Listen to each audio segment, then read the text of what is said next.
পরবর্তী প্রশ্নটা বলছে কি ফেরিক অক্সাইডের অম্লত্ব কত। ফেরিক অক্সাইডের অম্লত্ব কত, এখানে অম্লত্ব বের করবা তুমি কিভাবে, যে এখানে ধাতু হচ্ছে কি ফেরিক, ধাতু হচ্ছে কি তোমার ফেরিক, তাহলে ধাতুর এর যোজনী, ধাতুর এর যোজনী, তাহলে এখানে তোমার ধাতুর যোজনী কত, ফেরিকের যোজনী তোমার কত 3 গুণন, এবং ধাতুর সংখ্যা, এখানে ধাতুর সংখ্যা কয়টা আছে, এখানে ধাতুর সংখ্যা আছে 2টি, তাহলে গুণন 2, তাহলে কত হচ্ছে 6। উত্তর তোমার কত 6, উত্তর তোমার এ নাম্বার।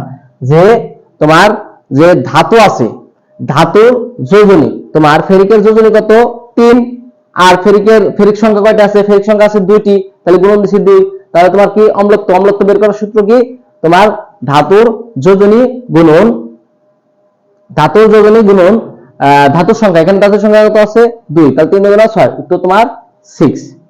দেখো পরবর্তী প্রশ্নটা বলছে যে একে অপরের আইসোটোন, আইসোটোন কি, একে অপরের আইসোটোন কোনটি।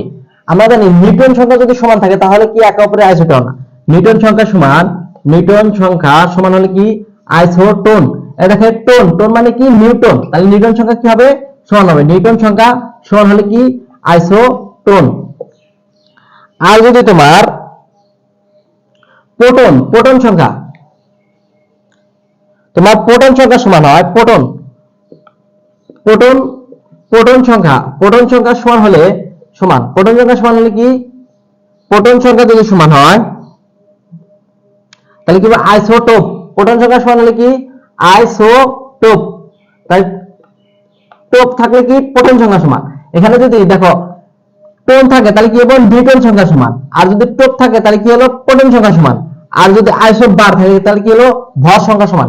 এখানে দেখি নিউটন সংখ্যা কোথায় সমান, এখানে তোমার কত নিউটন 6, এখানে কত তোমার 8, তাহলে এটা কি সমান না, তাই এটা না, এখানে তোমার 6, এখানে 8, এখানে 8, দেখো নিউটন সংখ্যা সমান তোমার কত নম্বরে, 2 নম্বরে, তাহলে উত্তর তোমার কই বি। ইনশাআল্লাহ আজকে ক্লাসটা এই পর্যন্তই।